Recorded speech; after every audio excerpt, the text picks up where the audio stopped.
All right, the event has started. So welcome everybody, and we are very happy to have you here in this webinar on Mastering SCADA.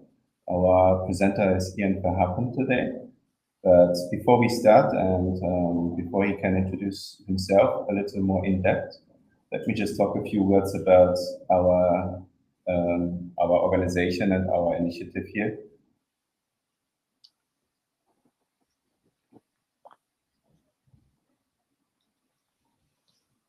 You can probably see the screen.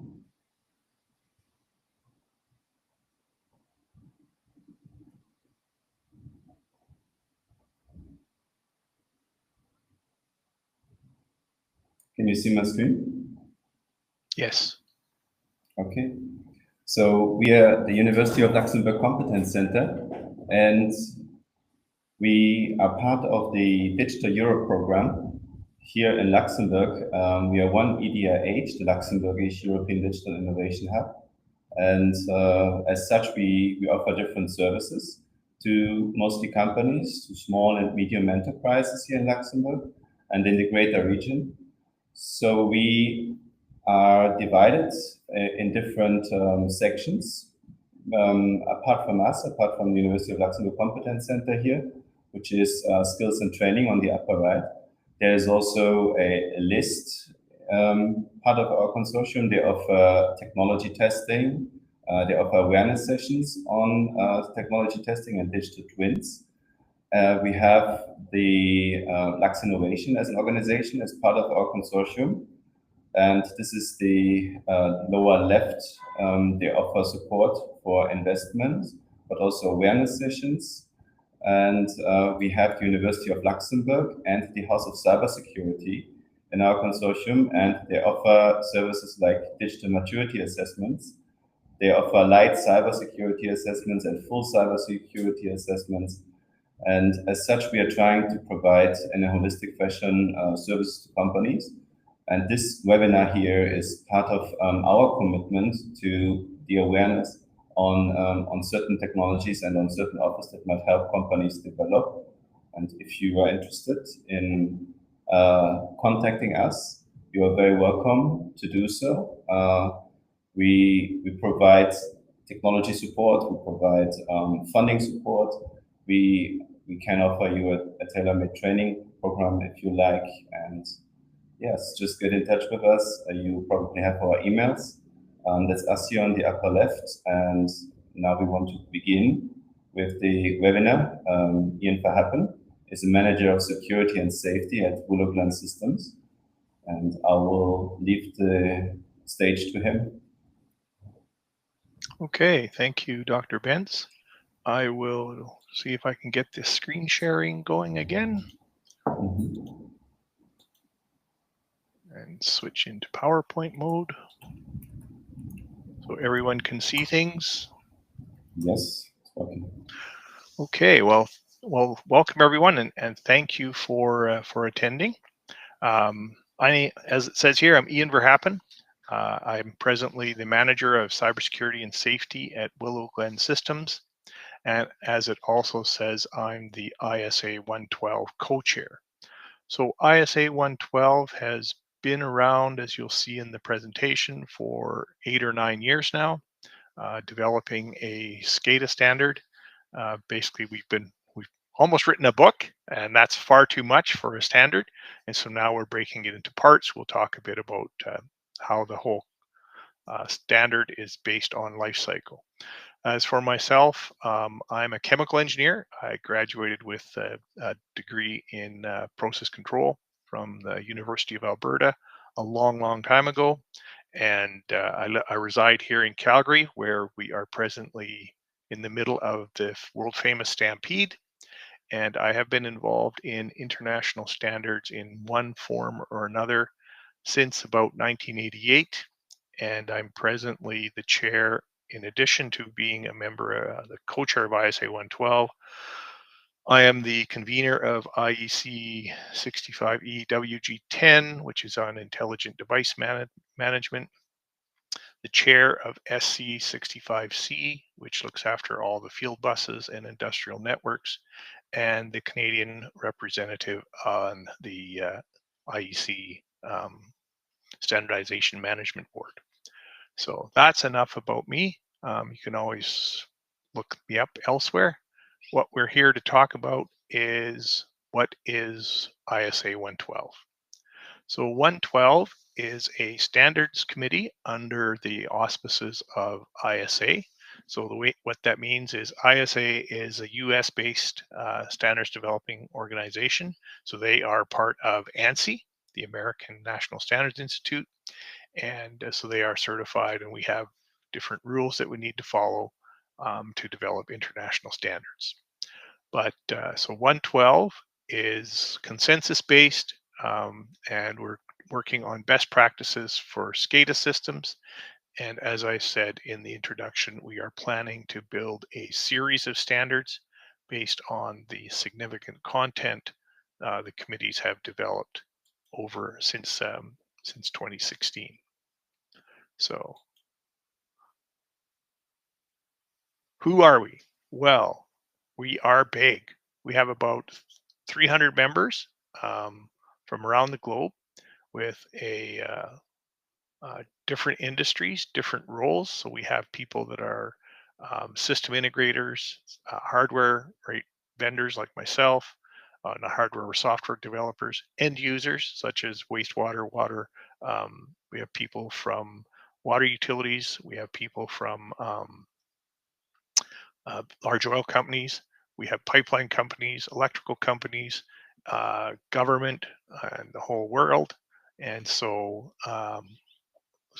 lots of them are, no surprise, with ISA being a North American organization based in Canada and the USA.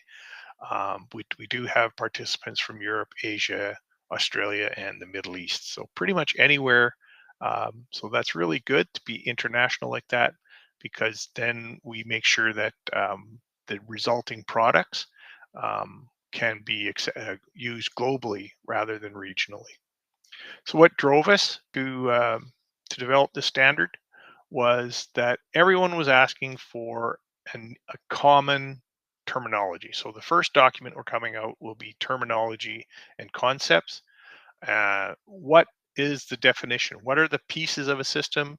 Where do they go so that we can describe them? And the big thing is make sure that you don't miss anything, right? So one of the things that standards really allow you to do is they incorporate best practices from that whole group, right? I said we have about 300 people. So now you're taking all the best ideas from all these people, putting them in one place and making them available. So, we were very surprised as part of the development that there was not a standardized definition for even control mode. And control modes have been around for a long time. So there was not a definition of remote versus local, auto versus manual, these types of things. The reference architectures will show that here. And as I said, everything is based on a life cycle.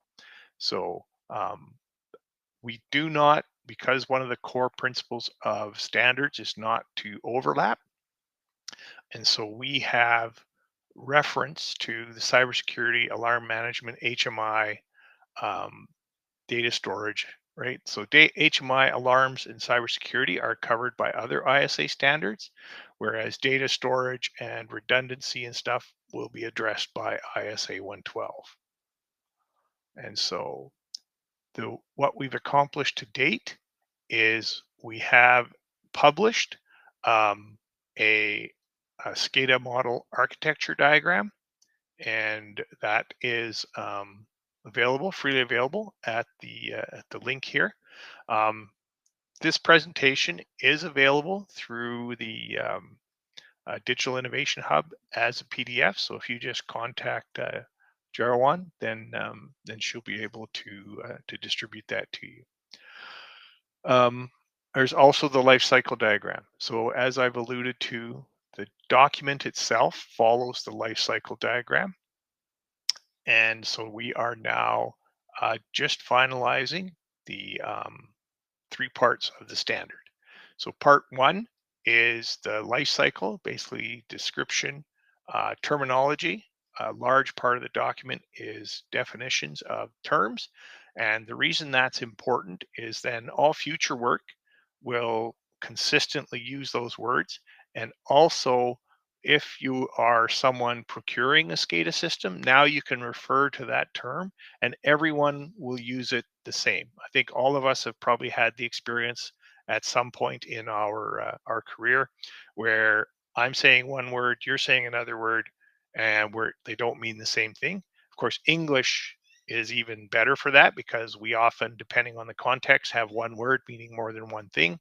And so this is why a big reason for the terminology. Um, then we talk about best practices. So that will be normative. And then we'll talk about architecture in part 3. So I said we started with 400 pages. I was wrong. It was closer to 700. And we expect to have early 2025, part 1 will be done as we are now starting the balloting process for our document, our first document. The second document is about to go into comment round later this year. So here's just a timeline showing the same thing, right? We started in mid 2016. We've been working, right? We're now at 200 committees in 2020. Then COVID happened. We continued to work through COVID. But the earlier and last year, right? That's when we started doing the split. So up to here, we were developing. I don't know. I'm hoping you can see my my cursor. So the end of 2022, we were writing. We reached the 700 page type thing. We said, well, that's unreasonable. And so now we're breaking it out into the documents.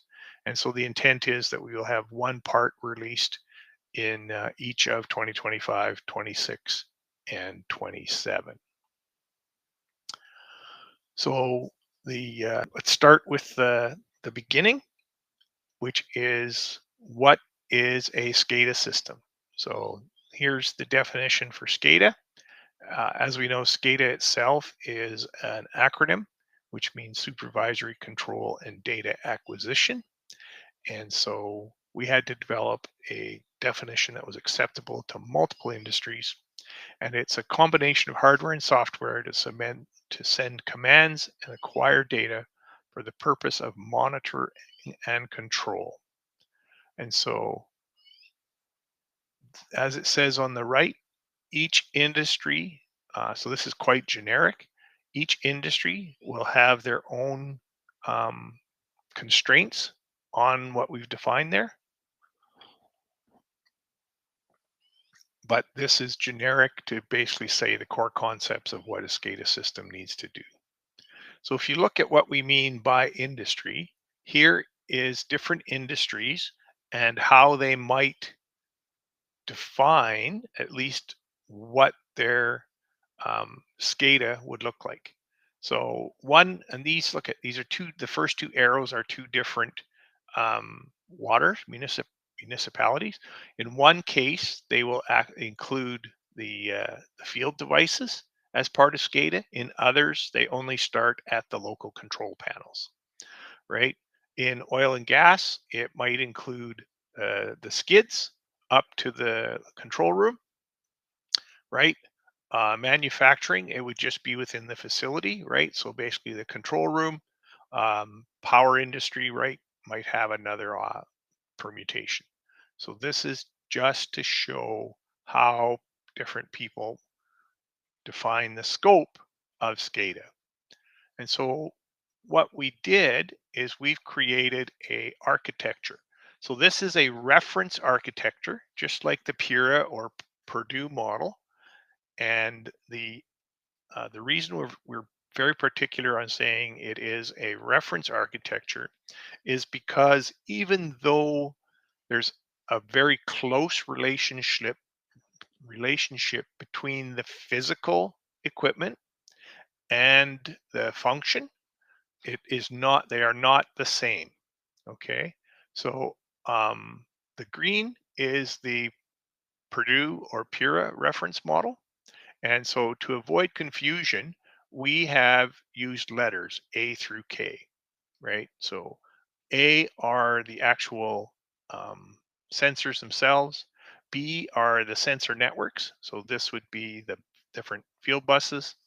Then we have the local controllers and potentially a local controller network. So think of these as all your RTUs, your remote terminal units, PLCs, those types of things, basically IO systems.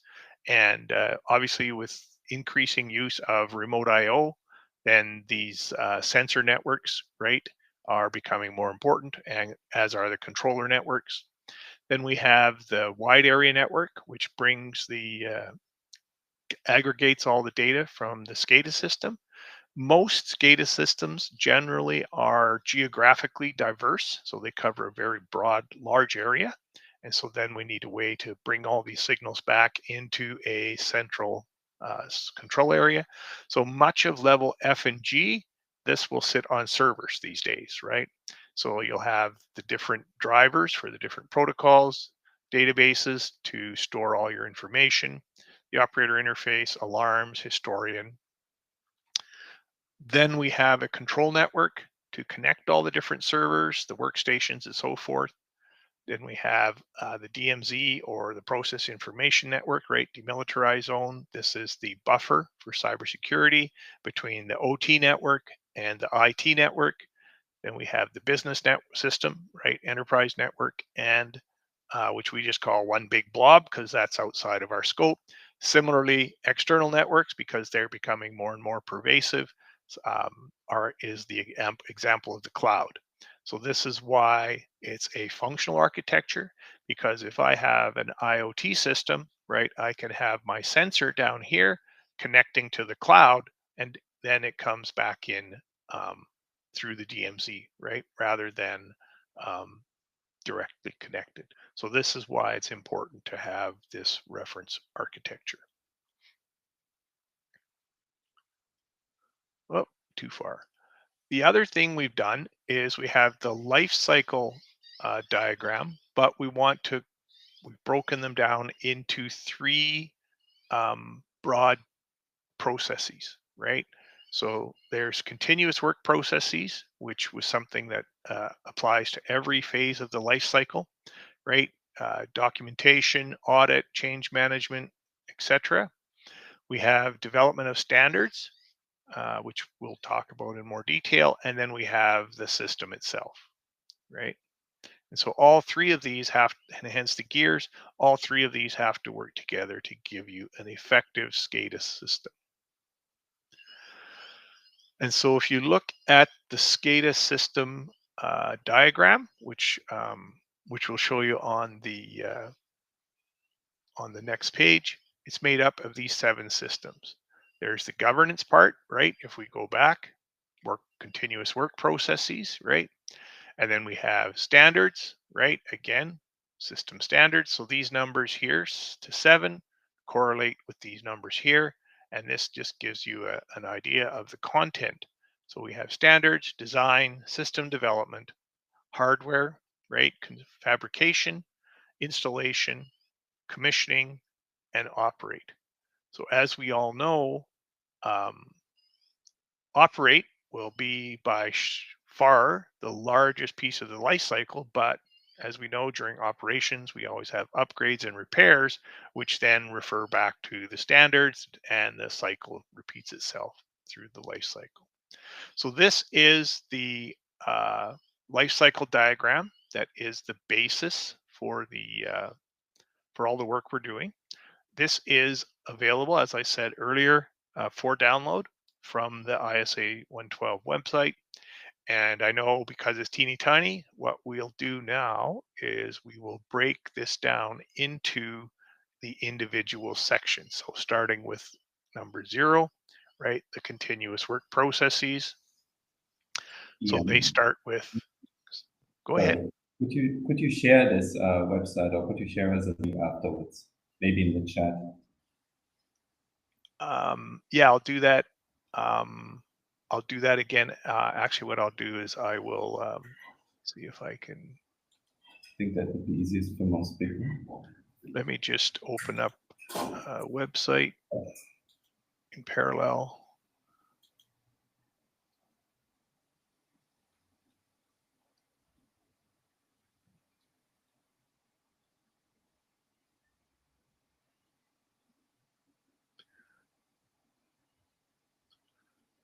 And I'll just bring it Somebody over. shared it in the chat already. So here's the website, and if you scroll down the very bottom, here is the page here, and the other page here. So there's the diagram and the other diagram. Okay, great, thank you. Okay. So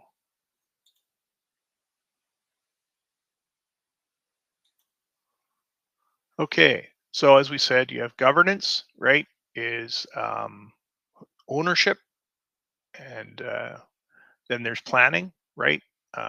Especially now that we're using off-the-shelf technologies, we need to look at the life cycle for each of the elements, right? The computers and stuff. And again, security, documentation requirements, management of change, um, verifications, and audits. Here's the list of standards. Don't get overwhelmed, right? It's a very long list, but the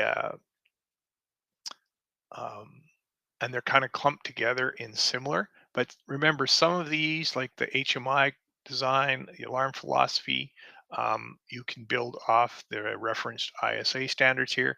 And remember, typically you develop these once, and then it's a maintenance thing, right? And also, a lot of the work that we're doing in the ISA112 committee will form the basis for all these different documents. And so then what you do is you would reference this document and basically say how you're going to interpret or implement it in your project, okay, or in your facility. But you know, things like an approved equipment list, specification templates, just think of those as data sheets, which you probably already have. Standards, installation standards, be standard drawings, right? You already probably have CAD standards for your organization, right? You have MOC already, right? This is all part of cybersecurity and so forth, right? Then we have the design process itself. Notice that there is review cycles, and obviously you need to schedule, right, your project schedule, and make sure you have the right people working on it. So it always starts with the project charter. What are we trying to do? And you end up with an issue for construction package from which you can build the actual project. Okay. Now we have the system development, right? Step 3. So basically, process control narrative is defining what we're going to do. So the process control narrative is often co-developed by the automation people and the process engineers. So, and then at the very end, right? Oh, I see a typo there. You have to develop the training materials, right, for the people. And so this interacts with the hardware fabrication, right? Because there, and hence the schedule from the previous slide, right? Because you'll have long lead delivery items and other items. They'll also have things like tubing connections, right? Which you'll just have as inventory in your warehouse, right? So the hardware, right? You got to purchase. You've got shop drawings that you need to review and finish, right? Spare parts. Then you actually have to build the equipment, and then you have acceptance testing begins. Now we're going to the field, right? We're up to stage 5. We have the installation, connection, electrical installation. Now once we have electrical installation, we need to look at cybersecurity. We configure the field devices, right, and calibrate them. And then we actually can finish the loop check and deploy the system. So the system's all built, ready to go. And here we are as we start commissioning, right? So obviously in order to commission, You have to have a plan because now we're starting to interact with a live process. We have all the checks, right, to make sure everything's properly wired. Are we ready? Then we do the site acceptance test, site integration test. So the site acceptance test makes sure each of the pieces work together, work by themselves. Site integration means everything works as a whole, which is exactly the purpose of SCADA, right? Is to integrate everything together. So that's very important. Then we do loop tuning, right, to optimize the control, so we can do reliable control. And typically there is a transition or performance test. Don't forget as build. A lot of people overlook that. However, many contracts do contain a holdback to make sure that the as built gets done. And if you're an owner operator, definitely make sure that you maintain those as builds and keep them up, right? Now we're running the plant. Typically, there's the operational states, right, which are the first four elements here. How are you going to do your support? Are you going to do it all in-house? Which contracts are you going to have? What's warranty? There's new regulations that came in the EU around warranty, particularly around software, right, needing to be supported. What are you going to do for training? Certainly your operators, right? Operator training for abnormal situations, which by their nature do not occur very frequently. It's very important that you keep them trained so that when that situation happens, that they're ready and willing to or know how to react, right? And then the big thing, what's decommissioning? When your equipment is ready to be retired, what is your process for doing that, right?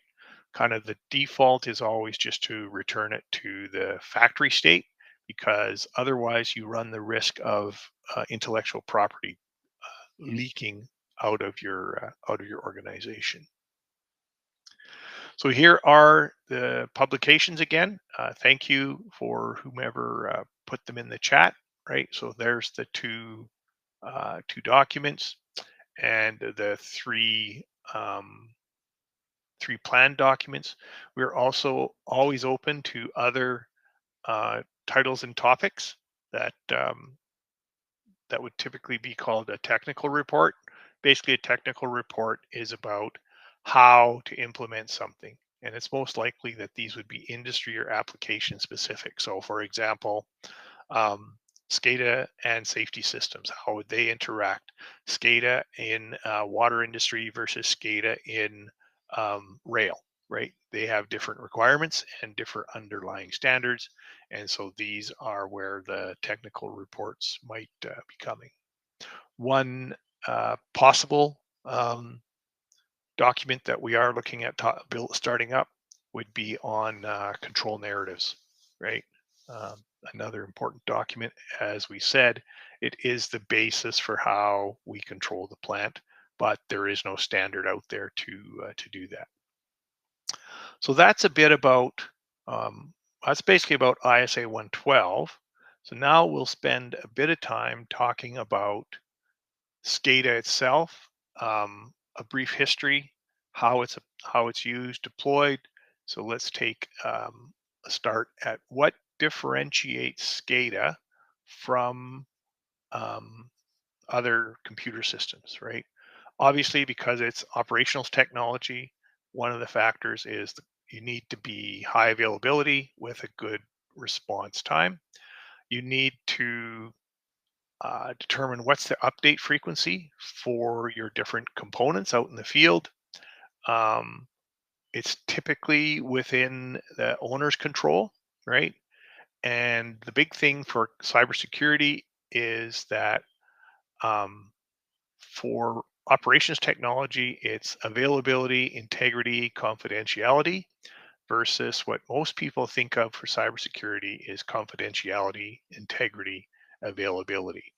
And that flip is a different thought process. So the example is when many years ago, I had a virus on my computer.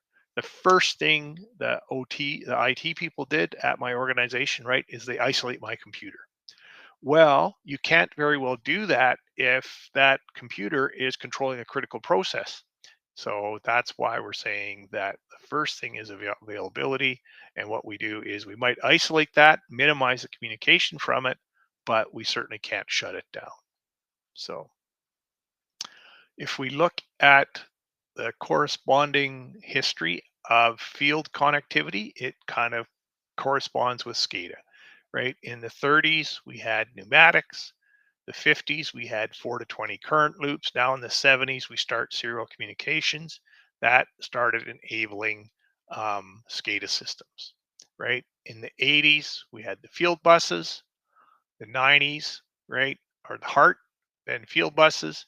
Then in the last 25 years, right, we started moving to Ethernet-based IP packets, wireless networks, and now today, right, the next generation is 5G and 6G networks. So if we look at how we differentiate what's changed, each of these changes in technology, right, there's always something driving innovation. And part of what drives that is situational. Something changes in the environment. So, like we just said, serial communications makes it possible to connect, right? These drive emerging needs, which drive characteristics of that solution. And then once manufacturers see that and the market demand is there, they then develop these different features. So the perennial innovation drivers are maximizing system reliability, right? Remember I said availability first, right? Minimize operational costs, minimize capital expenditures, reduce risk, expand service, and competition. So if we look at what that means for each generation of control system, right? The first gen was radio modems, right? Remote terminal units become feasible. The network communications were the needs, and what they needed was long distance data transmission to a central HMI. The second generation, now we can start seeing LAN and WAN, right?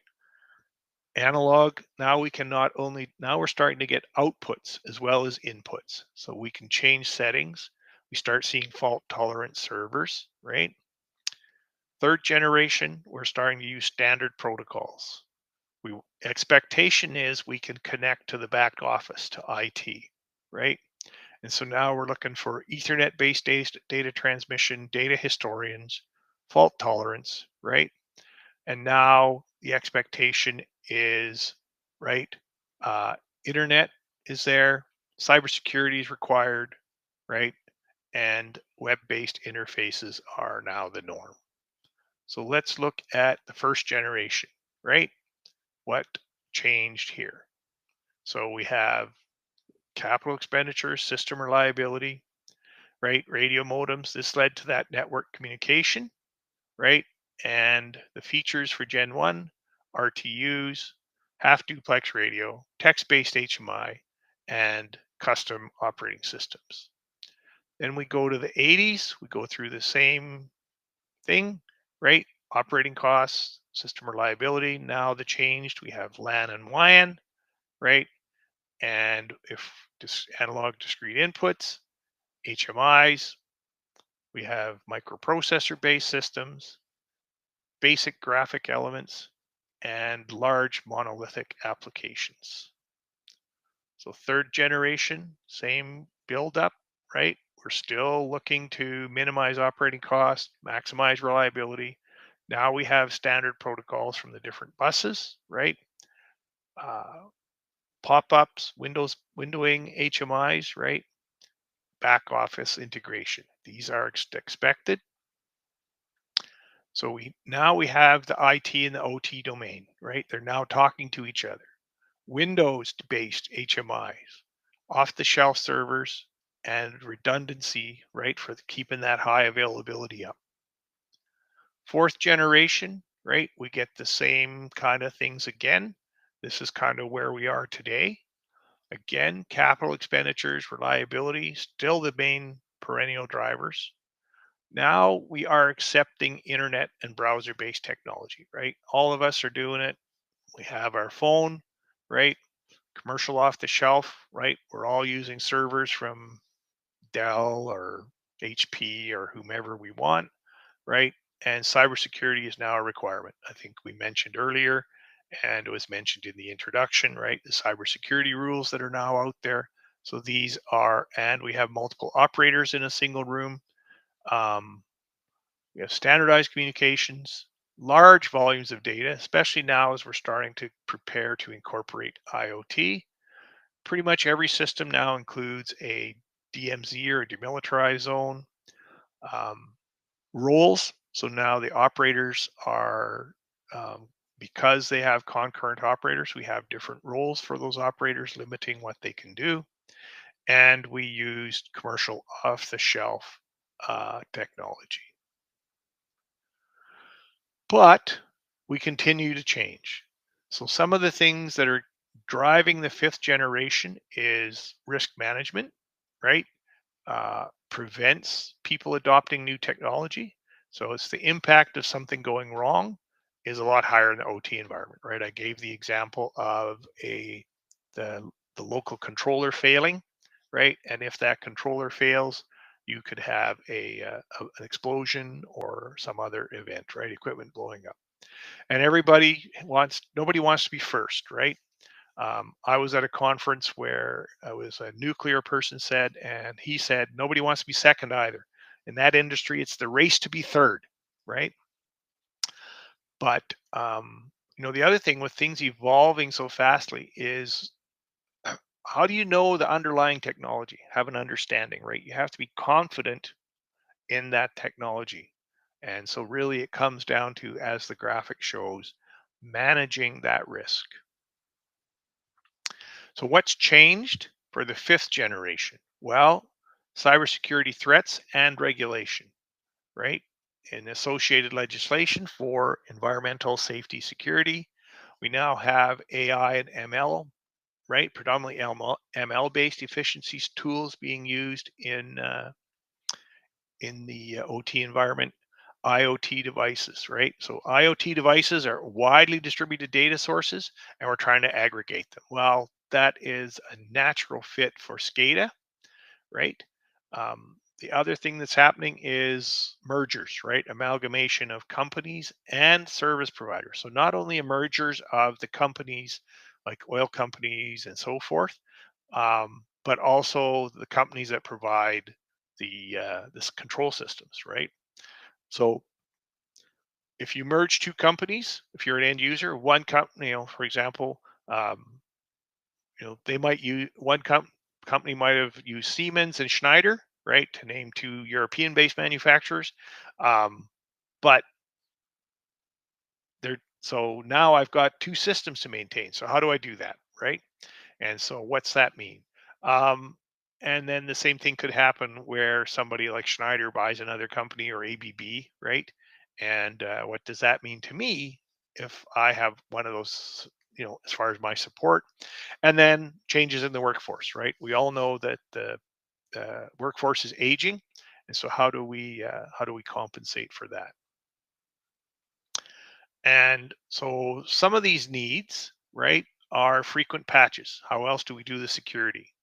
IoT leads to exponential growth, right? Um, all this data, how do we manage it? So we have ML tools to help that. Cybersecurity threats continually evolve, hence they drive the patches. How do we, right? System reliability, right, is in that patch environment. So, I have, well, last night I had to reboot my computer, right, for the monthly updates. I can't reboot my computer or the control system. So, what does that affect reliability? And of course, there's pressure to adopt new technologies. We're all engineers, we all want the latest and greatest, but there's also more demand for safety systems. So, how do we integrate safety in and security, right? How do we manage the security option? So if we look at that same graph about innovation drivers, situational changes, emerging needs, and what the solution needs to support, you get this graphic, right? And some of the features that need to be there is enterprise level infrastructure patching, right? Live patching, configuration and commissioning tools that are intuitive, right? Security has to be integrated into the system. Support for zero trust, right? That's consistent. Zero trust is consistent with the IEC 62443 zone and conduit model, right? I kind of jokingly say that zero trust is a zone of one, right? One element. And trusted ledger. This is for trusted ledgers. Now we're kind of, because now my data can come from anywhere. How can I make sure that it hasn't been altered from the source? So really what this means is the 5th generation of SCADA is that SCADA is now evolving from being a just a control system to being a OT data orchestrator, as shown here, right? So this is your SCADA system that's providing all those capabilities. And so it's connecting to uh, AI tools and data lakes in the cloud. It's connecting to cybersecurity and ERP maintenance systems, right? Back office and IT networks. Then we've got our OT activities around commissioning updates. And then we're connecting to all of our field systems, right? Which is the IoT devices, the individual field devices, safety systems, or child SCADA systems. So now I might have a small SCADA system, especially with modular manufacturing on each skid, or in the case of rail, right, I have a small SCADA system on each train itself. I'll have another one that manages passenger information, and then I have to bring this all together into a single place. In utilities, right, I'll have the meters at all my individual houses. That's the demand side. I'll have the water treatment, or I'll have the water treatment, right, providing the water. That's the supply side. So I have to manage those two, right? And then of course I should be able to, from the demand side of the customers, should give me an indication of the waste treatment, right? Because the water coming in has to go out somewhere. So all these different data sources need to be aggregated into a single system, and hence orchestration and managing all those data flows. And that is it, folks. That's my, here's how you can reach me. And now I will stop sharing so that we can go to the questions. Thank you very much for the presentation and your dedication to the topic. It's really impressive. We have one question here, one question in the chat, but there's still time to ask more. And if it stays at one, then we might also include some time to speak with the presenter in case you want to just signal that in the chat as well. Okay, so I see, I'm not familiar. So ISO, I'm just going to go to the University of Google, ISO 80136, this one here. Let me just look that up. Are you referring to the question? I just pasted it on the screen. Yeah. I just want to make sure I get the right standard. Oh, that's ISO 81346, industrial systems installations, structuring principles and reference. The person, Kuhn, he also posted the website, 81346.com. Yeah. Oh, yeah, I've got. Oh, there's another one. Okay.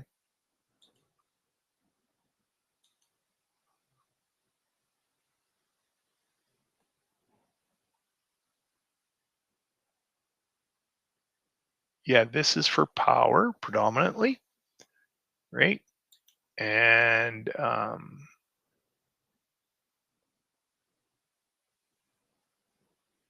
oh, okay, standard letter codes. Okay, well this is okay. Now I know.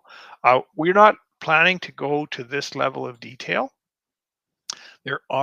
It's interesting because there are a number. This is not about ISA 112, but there is another group, I will put this called the Common Data Dictionary, being done with IEC. Do you want to share the screen maybe? No, I'm if you just want to pulling it up. explain. I'll put it in the chat. Mhm. Working group 2 and product properties and classification. So here's the, so it's so what they do is they have developed something with the Common Data Dictionary, and so they have an architecture. There's another, the RAMI model is right, kind of the same thing, but there is also a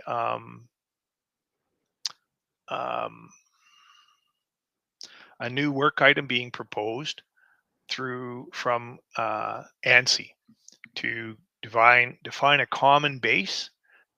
So like in addition to the 81346, there is also the UID stuff, right? The unique identifier standards from ISO as well. So yes, there's a lot of work to try and get it. And so it all comes down to having the correct ontology. So there's a lot of work happening on that. It's just that this is another one I wasn't aware of, right? But I just named 3 or 4 that I am aware of. So there's a lot of, and this new work that's being proposed is trying to bring them all together. So hopefully that will be something that happens at the next IEC plenary in October. Okay, we have another wide-ranging question here. What do you think is the future of SCADA systems in context of AI, intelligent automation, and monitoring? Yeah, so I think AI is not going to be LLM, right? That LLM is what everybody associates with AI now. So large language models like ChatGPT and stuff, if we use them in SCADA, they will be more on the training side. It was interesting. I saw a presentation recently by a guy that is a researcher on large language models, and large language models do not do math. What they actually do is if you send them a math question, they send it off to something like MATLAB. MATLAB solves the question, sends it back, and gives you the answer. So that's not how they work. ML, on the other hand, is very good at finding patterns and relationships and converting them into equations that we can use. And the other thing that you want to use, that ML will continue to be used and expand, is because it's fast, right? And that's what we need. Is we need fast because we're real time. My company, we've actually done a project with a pipeline operator here in Alberta, where we used ML and we were able to optimize power usage and increase throughput. And so we saved them we got about close to a 40% reduction in their operating costs for that pipeline through the use of ML. So yes, there will be more and more AI, but more of the ML part rather than Chat GPT like LLM things. Will, do you think that AI or that might help in developing or in making the formulation, the ontologies easier in the future, as maybe not so much human input is required? Yeah, that's interesting, because another standard group I'm working on is I'm working on the AI governance team for IEC. And one of the big things or one of the pilots we're looking to do is just that sort of thing, is looking for across different standards, different organizations, about overlap, commonalities. So because these ontologies and stuff are so complex, I can certainly see where AI tools will be very useful in helping to manage them and make sure that there's identify inconsistencies and help reconcile them. The big concern with a lot of AI models, such as the LLM, is that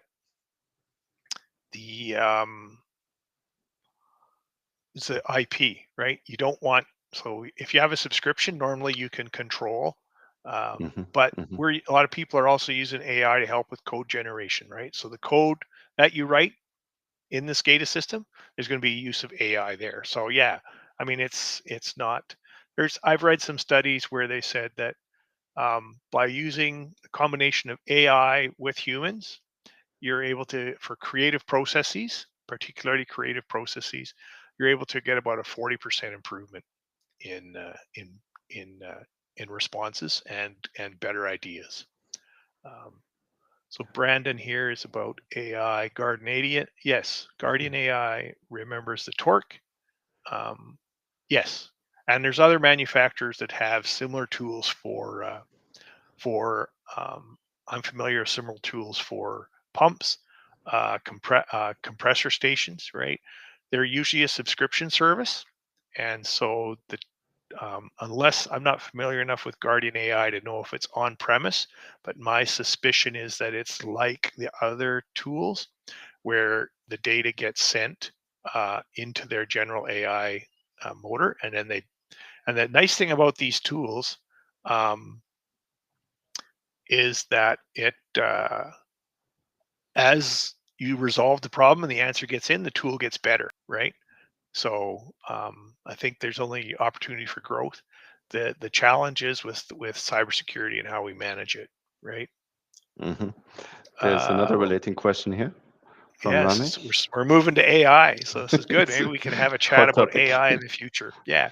Yes. What would it take for AI to read automation logic and interpret it in text using LLM models? Probably not a lot, Ramesh.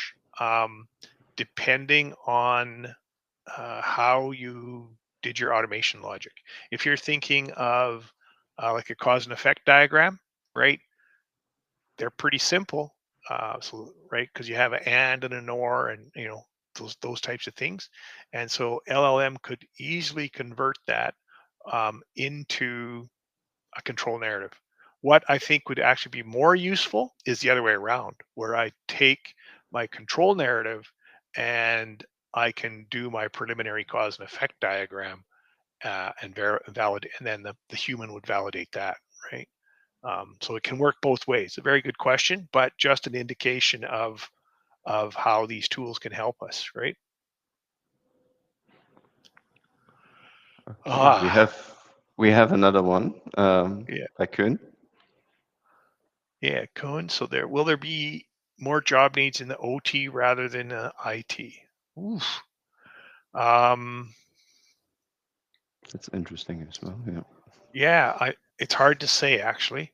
I think the answer is that the boundary between the two will become blurrier and blurrier, less clear, because so much IT technology is transitioning into OT, right? I talked about commercial off-the-shelf technologies, right? So my organization, right, typically we'll use a server, we'll use 3 servers, right? We are using microservices, right? So Kubernetes and all that kind of stuff.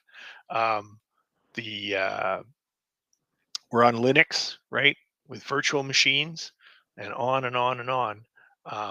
So the answer is a lot of the same services. I see my colleague Stan Hilton from ISA112 has answered in the question. More than half the layers are OT related, right? Now we're a little bit biased because we're probably predominantly OT guys, but there's no denying that the OT people will need to understand IT related computer technologies like the ones I just described, right? About networking, packets, cybersecurity, all those types of things. So I hope that answered your question about IT, OT. Yeah, they look happy.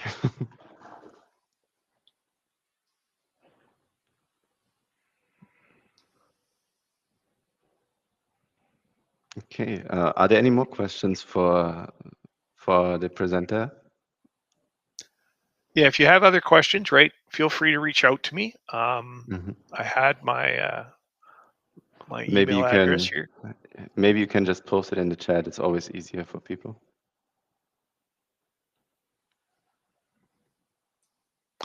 So there's my right, and you can just look me up. There's only one of me. Verhappen's not a common name. Verstappen is now a famous name, the race driver, but I'm not True. related to him. So if you just put my name into LinkedIn or something, you can connect to me that way as well, and I'd be happy to connect and chat, or just reach out to me by email.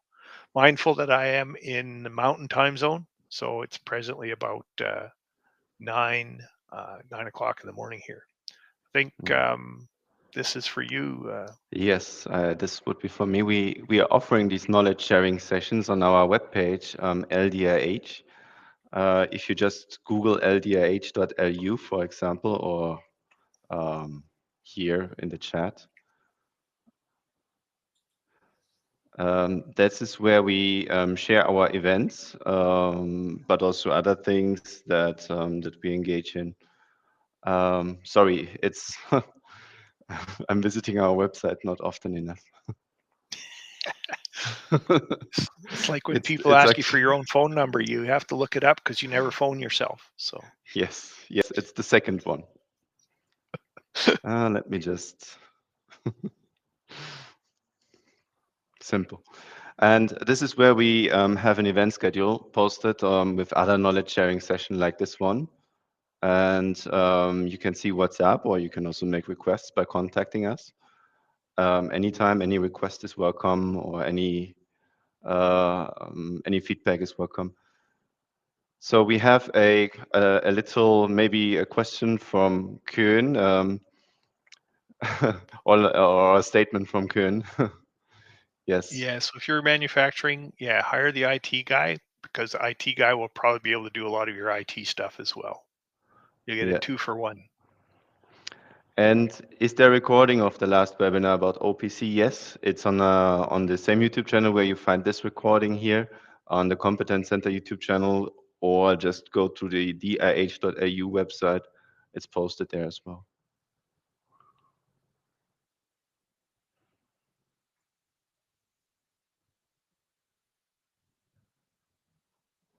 No, thank you for your interesting interactions here. And I guess we are coming to a close of this webinar. If there are not any more pressing questions, then thank you so much for your participation, and obviously thank you, Ian, for taking your time and for this very in-depth presentation. I think it engaged a lot of people.